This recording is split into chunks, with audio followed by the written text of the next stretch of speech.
Di antara bentuk upaya yang diserukan dan dilakukan oleh dunia untuk mengurangi penyebaran wabah ini adalah dengan social atau physical distancing.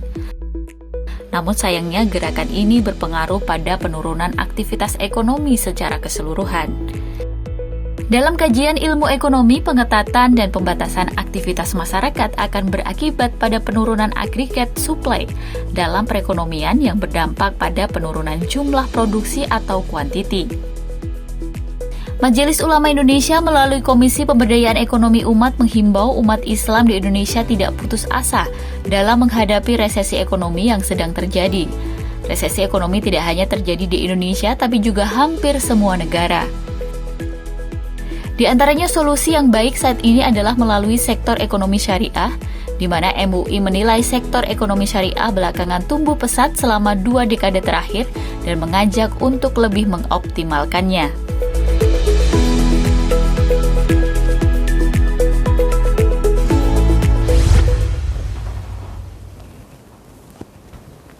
Bismillahirrahmanirrahim. Assalamualaikum warahmatullahi wabarakatuh. Alhamdulillahirrabbilalamin. Puji syukur kehadirat Allah subhanahu wa ta'ala, Tuhan semesta alam, yang syukur alhamdulillah pemirsa hingga hari ini Allah masih berikan kepada kita nikmat sehat walafiat, sehingga kita masih dapat menjalani kehidupan ini dengan berbahagia, bertemu dengan sanak saudara, dan tentunya kita masih bisa meningkatkan amal ibadah kita lagi dengan lebih sempurna. Dan pemirsa, senang sekali pula saya Irfalia Septiana dapat menyapa Anda dalam program televisi Muhammadiyah dan juga di program kerjasama MUI dan juga BNPB. Dan kali ini kita akan membahas tentang satu tema yang sangat krusial, yang ini menjadi satu dampak di masa pandemi kita seperti sekarang ini, dan dampak ini dirasakan oleh banyak masyarakat begitu ya, yaitu adalah tentang bagaimana kita bisa menemukan solusi ekonomi umat dalam mengatasi dampak pandemi COVID-19. Kita akan membahasnya bersama dengan tamu saya kali ini, yakni adalah Buya Anwar Abbas selaku Wakil Ketua Umum MUI. Halo, assalamualaikum warahmatullahi wabarakatuh. Waalaikumsalam warahmatullahi wabarakatuh, Mbak Irma. Sehat hari ini, Bu ya? Alhamdulillah. Alhamdulillah. Apa tipsnya nih bisa tetap sehat dan bugar meskipun di masa pandemi? Ya nggak keluar rumah. Okay, baru ini. Baru ini. Oh, Masya Dan Allah. saya baru hari ini juga melakukan pertemuan offline ya, selain Munas ya. Baik. Munas bulan November tahun 2020 itu diselenggarakan dengan mematuhi protokol medis. Kemudian saya tidak pernah lagi melakukan pertemuan offline ya, tapi online semuanya. Dan hari ini saya tadi di Hotel Kartika Chandra melakukan pertemuan offline tapi terbatas. Baik, ya. baik. Artinya memang benar-benar mematuhi social distancing ya, ini ya, untuk tetap berada dalam rumah. Menurut para ahli ya. Orang-orang yang punya penyakit-penyakit tertentu itu kalau terkena ya agak lebih berat ya. Betul. Sementara kan saya punya penyakit-penyakit khas juga ya. Jadi karena itu saya harus waspada ya, meskipun takdir sudah ditentukan oleh Tuhan ya. Betul. Yang penting kita kan takdir kita sudah ditentukan Allah, tapi kan kita tidak tahu takdir kita seperti apa. Betul. Dan tugas kita sebagai orang yang beragama adalah berusaha ya, untuk mencari yang baik dan terbaik bagi diri kita, yang itu oleh para ahli ya, dinyatakan ya dengan 5 ketentuan itu ya, tapi MUI menambahnya menjadi 6. Apa itu satunya lagi? Oleh BNPB dinyatakan ya berdasarkan saran dari para ahli, yaitu yang pertama sering-sering mencuci tangan, kedua sering memakai masker, yang ketiga menjaga jarak, yang keempat sering olahraga, yang kelima menjaga gizi, dan MUI menambahnya dengan tawakal. Masya Allah. Setelah 5 hal itu kita lakukan, ya kita berserah diri kepada Allah. Ya teman-teman saya ya sudah melakukan ya, tapi ternyata kena juga ya. Ya itu sudah takdir. Baik, luar biasa. Jadi benar ya, harus ada ikhtiarnya dulu. Tapi ini pandemi COVID-19 ada satu dampak yang dirasakan oleh semua orang begitu ya. Mungkin kalau untuk virusnya sendiri kita bisa hindari dengan tadi mematuhi protokol kesehatan. Tapi ada satu dampak yang apakah orang itu ada di dalam rumah, apakah orang itu keluar rumah untuk beraktivitas. Ya ini adalah dampak ekonomi, social ekonomi. Iya, betul. Bagaimana Bu yang memandangnya? Ya, sekarang ini dampaknya sudah berubah menjadi krisis ya. Dari krisis kesehatan berubah menjadi krisis ekonomi. Dan krisis ekonomi tahun 2020-2021 ini berbeda dengan krisis ekonomi tahun 98-99 ya. Okay. Kalau tahun 98 itu yang pertama sekali terkena itu adalah usaha-usaha besar. Ya. Merembet ke bawah, berdampak ke bawah ya. Nah, tetapi kalau sekarang ini saya lihat terbalik ya. Betul. Yang terkena dulu di bawah, kecil, naik ke atas ya. Ya. Kalau tahun 98 saya lihat krisis ekonomi itu ya meskipun para konglomerat itu ya pening ya dan kelimpungan ya, tetapi usaha-usaha kecil, pedagang-pedagang kaki lima masih banyak bertebaran dan masih bebas ya berbisnis. Tapi kalau hari ini nggak bisa seperti itu ya. Para pedagang kecil mereka yang terpukul pertama sekali. Apalagi sejak disadari bahwa virus ini ternyata kan menular ya. Betul. Dan menularnya kan melalui droplet ya. Oleh karena itu untuk menghindarinya kita harus mengisolasi diri. Lalu pemerintah menghimbau masyarakat dan memerintahkan masyarakat untuk mengisolasi diri, tidak boleh keluar rumah. Nah, sehingga akhirnya orang yang biasanya itu ya bekerja pagi dapat uang siang dimakan malam ya langsung terpukul. Ya, tukang ojek saya lihat tidak punya pendapatan karena tidak ada orang yang keluar rumah. Betul. Sopir taksi ya dia keliling-keliling ya tidak ada dapat penumpang. Karena memang harus mengurangi interaksi ya, gitu akhirnya ya. Terpukul pedagang-pedagang kaki lima karena orang tidak keluar ya tidak ada jual beli dan tidak punya pendapatan. Ya. Tuh, dan mereka menjerit ya. Dan saya tidak bisa membayangkan ya. Kalau negara ini adalah negara welfare state, negara sejahtera seperti di Australia misalkan ya. Itu kan di dalam welfare state itu pelaku ekonomi kan hanya ada dua, individu dan negara. Kalau ada individu harus berusaha untuk memenuhi kebutuhan pokoknya. Dan kalau seandainya dia tidak mampu memenuhi kebutuhan pokoknya, maka negara harus turun langsung memberikan bantuan. Nah, sebenarnya kita juga menganut prinsip seperti itu, welfare state ya. Di mana di dalam pasal 34 Undang-Undang Dasar 45 menyatakan fakir miskin anak terlantar dipelihara oleh negara. Nah, dengan terjadi COVID ini banyak sekali orang yang miskin baru ya. Di samping miskin yang lama yang 24 juta itu saya rasa ada karena lagi, COVID ini ya mungkin barangkali mencapai 30 juta. Bahkan ada orang yang perkirakan sekitar 35 juta. Jadi jumlahnya ya sangat besar, sebesar jumlah penduduk negara Malaysia tetangga kita. Nah, dan kalau seandainya misalkan pemerintah menerapkan pasal 34, ya negara harus membiayai mereka. Baik. Tetapi kan negara tidak turun dia. Turunnya terlalu terlambat menurut saya ya. Kalau saya tidak salah bantuan itu turun setelah 1 bulan COVID berlalu, setelah 1 bulan rakyat mengisolasi diri. Sementara mereka ada yang punya pendapatan pagi dia makan siang, dapat siang dia makan malam. Betul, kan? Betul. Timbul pertanyaan dari mana itu mereka menutupinya? Makanya menurut saya bangsa ini harus bersyukur ya, karena ada umat Islam. Karena dalam ajaran Islam itu ada ajaran yang menyatakan bahwa seseorang itu tidak bisa dikatakan beriman ya kalau perutnya kenyang tetangganya kelaparan. Ya. Nah, oleh karena itu kita melihat banyak sekali umat-umat Islam yang mampu dan berkemampuan itu ya tanpa disuruh oleh pemerintah tapi didorong oleh keyakinannya ya turun tangan. Betul. Memberikan bantuan kepada tetangga, ya, kepada warga masyarakat yang kesulitan. Sehingga dengan demikian saya dengar selama COVID ya tidak ada orang yang mati kelaparan. Belum pernah dengar saya orang yang mati karena kelaparan selama COVID ya. Oke. Ya, tetapi sebelum-sebelumnya saya pernah justru ada malah ya orang yang mati kelaparan. Ya di Makassar dulu ya seorang ibu memeluk anaknya meninggal karena kelaparan gitu ya. Ya jadi apa namanya ya beruntunglah ya negara ini, karena di negeri ini mayoritas penduduknya beragama Islam. Baik. Sehingga dengan panggilan iman mereka, ya mereka turun tanpa diminta oleh pemerintah, sehingga beban pemerintah benar-benar teringankan. Tertolong juga, betul. Ya, sangat Menjadi tertolong ringan. dan sangat teringankan. Dan kalau seandainya misalkan zakat, infak, sedekah itu tidak turun ya, lalu 1 bulan dulu baru diturunkan oleh pemerintah, ya saya rasa mereka ngamuk sama pemerintah. Iya kan? Tapi ini banyak apa ini kok membiarkan kita mati kelaparan kan gitu kan ya? Tetapi kan pemerintah tidak, akhirnya tidak terasa oleh masyarakat begitu ya secara langsung. Tapi kan pemerintah tidak dikutuk oleh oleh masyarakat. Ya, karena pemerintah sudah dibantu oleh umat, gitu, oleh warga, oleh masyarakat. Jadi oleh karena itu bagi saya kesimpulannya ya, memang dalam menghadapi masalah di negeri ini ya, itu tidak hanya bisa kita handalkan kepada pemerintah, dan juga tidak bisa hanya dihandalkan kepada masyarakat ya. Tetapi kerjasama antara pemerintah dengan masyarakat ya sangat-sangat dituntut dan sangat-sangat diperlukan.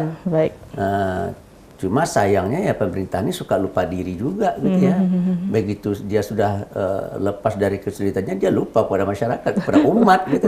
Tapi kita sebagai muslim pastinya tentu memiliki motivasi yang lebih kuat begitu dibanding hanya sekedar bagaimana mentaati aturan tadi, mungkin menunggu aturan pemerintah atau menunggu instruksi, tapi kita punya dorongan seperti yang Buya sampaikan, dorongan keimanan dan keyakinan kita untuk terus berbagi. Nah Buya, nanti kita masih akan berbincang lagi, tapi usai jeda pemirsa tetaplah bersama dengan kami.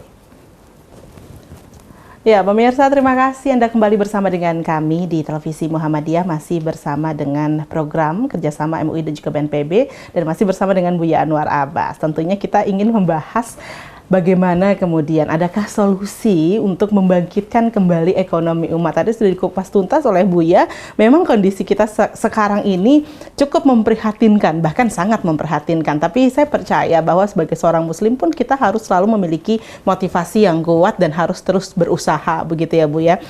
Untuk itu bagi muslim sepatutnya tidak pernah ada kata pasrah, apalagi putus asa. Kok pasrah berserah diri kepada Allah itu wajib, tapi berputus asa itu menjadi haram, begitu Buya. Nah, kalau di MUI sendiri nih Buya, kita kan tahu selama masa pandemi juga MUI bahkan memberikan fatwa-fatwanya terkait dengan hal ibadah, aktivitas ibadah gitu, dan juga beberapa hal lainnya yang terkait dengan meminimalisir kondisi pandemi ini. Nah, untuk di ekonomi sendiri, bagaimana pandangan MUI terkait dengan dinamika ekonomi selama masa pandemi ini? Iya,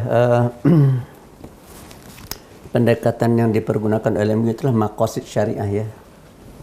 Yaitu satu pendekatan ya dengan didasarkan kepada tujuan disyariatkannya ajaran Islam. Ada 5 tujuan utama dari diturunkannya agama Islam itu. Yang pertama adalah lihifziddin, untuk menjaga agama itu sendiri. Yang kedua lihifzin nafsi, untuk menjaga diri dan jiwa kita. Yang ketiga menjaga akal. Yang keempat menjaga keturunan. Yang kelima menjaga harta ya. Nah, di sini mungkin barangkali pertanyaannya ya di nomor 2 dan di nomor 5 ya. Artinya bagaimana caranya kita di dalam situasi suasana COVID ini bisa menjaga diri kita dan jiwa kita supaya selamat ya, dari bahaya pandemi COVID-19 ini. Terus yang kedua, bagaimana caranya supaya ya kesejahteraan kita tidak terganggu, terjaga, gitu betul. kan. Dan nampak oleh saya memang pemerintah dilematis sekali ya. Kalau seandainya pemerintah ingin supaya pandemi ini cepat berakhir, ya caranya ya mengisolasi diri. Ya 14 hari atau 28 hari ya. Tetapi kalau itu dilakukan, maka ekonomi rakyat dan ekonomi lumpuh. Betul. Gitu kan.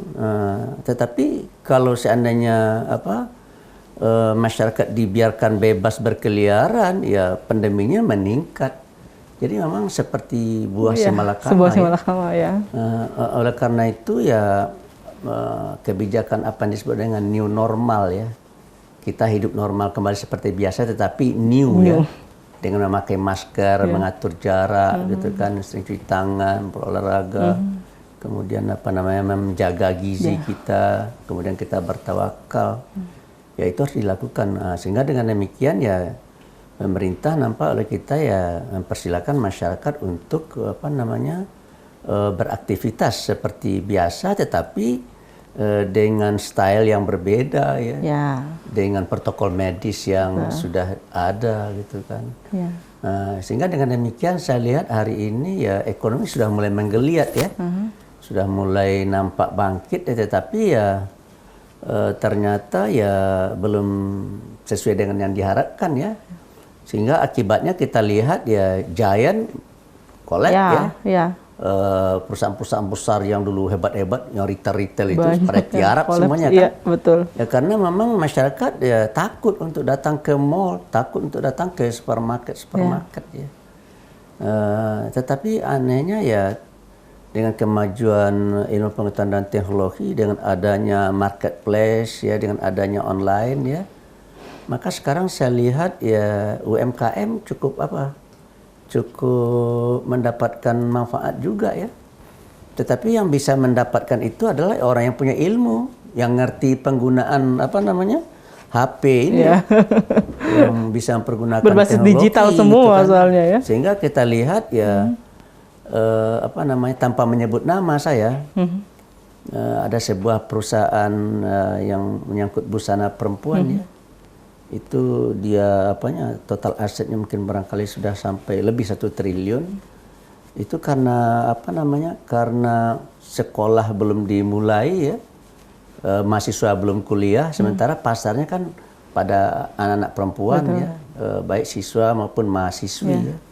Sehingga akhirnya ya penjualannya turun drastis, hanya sekitar 35% ya, itu antara yang langsung dan yang online. Ya ketika dia berusaha untuk menjual perusahaannya, ya siapa pula yang akan membeli kan gitu ya. Jadi memang dilematis betul ya. Dan tetapi ya seperti Mbak Irma katakan tadi ya, kita tidak boleh berputus asa dan nampak oleh saya ya memang dunia itu, roda itu berputar ya. Betul. Ya jadi orang-orang yang selama ini tidak berbisnis, tetapi dengan situasi seperti ini menjadi pandai dan pintar berbisnis ya. Betul. Dan dalam penelitian itu malahan ibu-ibu dan generasi milenial tapi perempuan. Iya. Ya kebanyakan mereka yang mempergunakan bisnis online itu adalah perempuan ya. Dan laki-laki membackupnya. Ya. Kalau dulu laki-laki yang di depan mencari uang, perempuan backup. Kalau sekarang katanya ya perempuan yang lebih banyak maju ke depan, tetapi laki-laki yang membackup di belakang. Sehingga ya dan penjualan mereka cukup bagus dan itu betul-betul menggerus ya produk-produk yang dijual di hypermarket dan supermarket. Ya, jadi memang ada situasi yang tidak menguntungkan, terutama untuk usaha-usaha besar ya. Tetapi ada peluang bagi usaha-usaha mikro, kecil, dan menengah. Artinya memang yang penting adalah pergerakan begitu ya Bu ya. Di mana orang tadi jangan sampai berputus asa nih pemirsa, karena peluang itu sebenarnya selalu ada meskipun di masa-masa seperti sekarang ini. Masa-masa sulit sekalipun peluang itu tetap ada dan kita semua memiliki peluang tersebut pemirsa. Yang paling penting, bisakah kita kemudian mendapatkan peluang tersebut dan memanfaatkannya dengan sebaik-baiknya. Dan kita akan kembali sejedah, tetaplah bersama dengan kami. Ya, pemirsa, terima kasih Anda terus setia bersama dengan kami di Televisi Muhammadiyah, masih bersama dengan Buya Anwar Abbas. Kita membahas tuntas seperti apa memang perekonomian umat di masa pandemi seperti sekarang ini, dan adakah kemudian solusi dari dampak yang ditimbulkan pandemi COVID-19. Tapi nampaknya tadi juga sudah terjawab begitu ya, bahwa memang peluang itu sebenarnya selalu ada. Ini mungkin kalau kita sebagai umat muslim sering mendengarnya, selalu ada hikmah di setiap kejadian, begitu ya Bu ya? Dalam Al-Qur'annya, fa inna ma'al usri yusra ya. Setiap ada kesulitan ada kemudahan ya. Ya, setiap ada kesulitan ada kemudahan, setiap ada kesulitan ada kemudahan. Jadi kita emang sulit ya, tapi ternyata ada juga jalan gitu ya. Cuma nampak oleh saya yang banyak mendapatkan manfaat dari sini adalah orang yang berilmu. Di antaranya ilmu tentang ilmu digital ya, IT tadi yang berhubungan dengan alam maya ini. Baik. Ya, orang kayak saya agak sulit ya. Saya tidak mengerti bagaimana mempergunakannya, tetapi ya cucu saya, ya, generasi milenial itu sangat mahir sekali memainkannya. Ya. Jadi dengan demikian saya lihat ekonomi mereka juga hidup ya. Dan saya barusan sekitar seminggu yang lalu mungkin barangkali kedatangan tamu ya. Dia pengusaha konveksi ya. Saya tanya penjualannya bagaimana? Dia hanya bagian produksi ya. Jadi hasil produksi dia sudah dipasarkan lagi, diambil orang gitu diambil ya. oleh distributor ya. Ya. Jadi dia memproduksi itu adalah sesuai dengan permintaan distributor. Baik. Dan distributor itu boleh katakan 70-80% itu via online. Gitu ya. Jadi saya kaget juga ya. Ternyata ada usaha-usaha yang berhubungan dengan pakaian, konveksi ya. Ada yang terpukul, tapi ada juga yang tidak terpukul. Ada yang tetap bangkit gitu. Ya, bingung juga saya. Seperti yang saya katakan tadi, itu usahanya usaha besar sekali. Ya, tapi terpuruk dia kan, padahal sama-sama garment, sama-sama fashion ya. Sama-sama fashion. Sama-sama fashion. Sementara yang ini usaha kecil ini. Tapi tetap hidup. Ya, usaha kecil ya. Dia hanya produksi berapa ya. Ya, distributornya itu juga kecil ya, tidak terlalu besar juga ya. Jadi hidup gitu. Jadi nampak oleh saya ya, yang saya keluhkan selama ini kan adalah kebijakan pemerintah itu kan lebih banyak ke atas, berpihak ke atas ya. Tetapi sekarang ini saya lihat ini ya situasi yang ada ya memberi peluang kepada yang di bawah untuk bergerak gitu. Ya jadi ya inilah. Ya saya selama ini sangat menyesalkan ya kebijakan-kebijakan yang dibuat oleh pemerintah itu lebih berpihak kepada usaha-usaha besar dan agak kurang peduli terhadap usaha mikro dan kecil ya. Tapi kalau menurut Buya Anwar sendiri begitu, kalau bisa memberikan satu formula kepada umat untuk membangkitkan ekonomi umat, apa sekiranya yang ingin diberikan kepada masyarakat? Karena kita sekarang ini ada keterbatasan dalam tatap muka ya. Ya tentu saja orang lebih memilih sehat daripada sakit kan gitu ya. Pasti. Oleh karena itu orang akan berhati-hati dan berjaga-jaga. Meskipun saya lihat ada juga orang yang nekat aja ya. Seperti kita lihat menjelang Lebaran itu pasar Tanah Abang yang tetap ramai, padat begitu ya. Ya tetapi ya saya rasa kesadaran masyarakat akan arti pentingnya kesehatan cukup tinggi ya. Oleh karena itu ya buktinya mall tidak terlalu ramai kan gitu ya. Sedang aja. Pasar-pasar saya juga tidak terlalu ramai ya. Nah, jadi dari mana mereka mendapatkannya? Ternyata mereka mendapatkannya secara online. Secara online. Jadi kesimpulan saya ya memang ekonomi terpukul, secara keseluruhan memang terpukul ya. Pertumbuhan ekonomi kita kan masih bermasalah ya. Ya oleh karena itu ya bagi saya ya kerjasama yang baik antara pemerintah dengan masyarakat menjadi sesuatu yang sangat penting ya. Oleh karena itu menurut saya ya yang sangat penting dilakukan sekarang ini adalah pemerintah supaya betul-betul fokus mengangkat ekonomi masyarakat ya. Dan tolong masyarakat jangan disibukkan oleh isu-isu intoleransi dan radikalisme. Dan tolong masyarakat jangan disibukkan oleh wawasan kebangsaan ya. Menurut saya yang sangat penting sekarang ini bukan bicarakan wawasan kebangsaan. Ya, rasa kebangsaan kita akan luntur ya kalau pemerintahnya tidak benar, tidak becus. Sementara korupsi dan kolusi serta nepotisme dahsyatnya luar biasa ya. Kalau di zaman bahkan tetap berjalan, Pak Buya ya. Apa namanya ya dulu Profesor Dr. Sumitro Jaya Hadikusumo, bapaknya Prabowo Subianto itu memprediksi kebocoran itu 30%. Ya kebocoran dari anggaran itu 30%. Kalau sekarang saya lihat mungkin lebih besar dari 30% ya. Kalau 30% saja misalkan kebocoran APBN kita sekitar kita bulatkan 2.000 triliun atau kita kurangi menjadi 1.800 triliun ya. 30% ya sekitar berapa? Seperti 600 triliun bocor gitu kan. 600 triliun bocor. Nah, oleh karena itu saya agak bingung ya melihat para pejabat ini yang sibuk membicarakan tentang wawasan kebangsaan ya, jangan-jangan ini adalah untuk menutupi perilaku bejat yang dilakukan oleh oknum-oknum pemerintah untuk menutupi supaya jangan masalah korupsi dan kolusi serta nepotisme yang mereka lakukan jangan dibicarakan gitu ya. Sehingga akhirnya masyarakat dibuat sibuk untuk membicarakan wawasan kebangsaan, tes wawasan kebangsaan oleh BKN dan KPK, gitu kan. Sementara di sini penggerusan terus dan dilakukan. Pencurian serta perampokan keuangan negara luar biasa. Kemudian konsesi-konsesi yang diberikan oleh para pejabat kepada para pengusaha baik dalam maupun luar negeri ya juga luar biasa. Padahal seharusnya bukan itu yang menjadi Cina, tenaga kerja Cina datang berhamburan ke sini kan begitu ya. Ya menurut saya ini ya negara berada dalam situasi yang tidak enak, tidak nyaman, ya tidak baik ya. Dan menurut saya ya kita harus tanya pemerintah. Anda kalau pemerintah mau baik atau tidak gitu kan. Kalau baik ya benahilah negara ini secara baik, benahilah pemerintah ini secara baik. Oleh itu bagi saya ya ketika Kementerian Agama ingin membuat memberikan wawasan kebangsaan kepada para dai, menurut saya ya lebih baik Kementerian Agama itu, Menteri Agama itu membenahi dirinya ke dalam. Ya bagaimana caranya supaya pegawai dia, pejabat dia tidak korupsi gitu aja. Bagi saya. Jadi ada hal yang lebih penting sebenarnya ya untuk bagaimana kita akan percaya kepada orang yang memberikan dan mendidikkan wawasan kebangsaan kepada diri kita sementara kita curiga dia koruptor. Gimana itu mentalitasnya, mentalitas rentenir semua. Jadi bagi saya ya sebuah masalah besar ya bagi saya ya.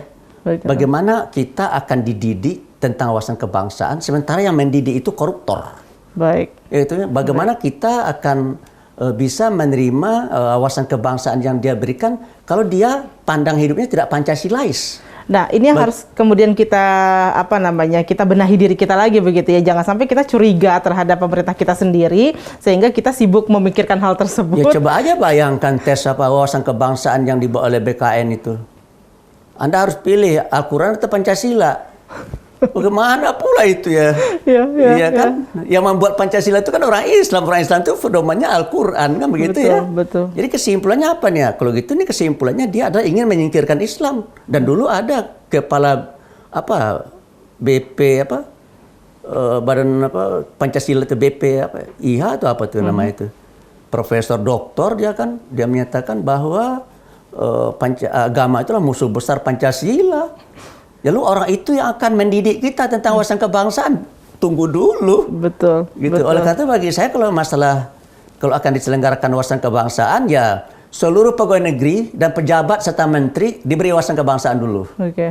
Mereka dulu yang didahulukan baru rakyat ya, baru para dai. Sama seperti halnya ekonomi. Bagaimana kemudian masyarakat bisa mengharapkan pemerintah turun tangan kalau masalah di negeri ini saja belum rapi diselesaikan begitu ya Buya ya? Iya. Baik, Buya terima kasih banyak sudah berbincang bersama dengan kami. Semoga tentunya ekonomi umat yang memang saat ini dalam kondisi yang sedang tidak baik-baik saja begitu ya, bisa segera bangkit lagi dan kita semua bisa punya pemikiran yang positif untuk bisa kembali bersama-sama meningkatkan ekonomi umat. Kalau kita belum bisa mengharapkan orang lain memberikan bantuan secara utuh, diri kita lah yang sudah memiliki kemampuan ini, yang memiliki keinginan untuk bisa membantu orang lain. Dan pemirsa, terima kasih sudah menyaksikan program ini. Ambil hikmahnya, semoga bermanfaat untuk Anda. Sampai jumpa lagi. Assalamualaikum warahmatullahi wabarakatuh. Waalaikumsalam.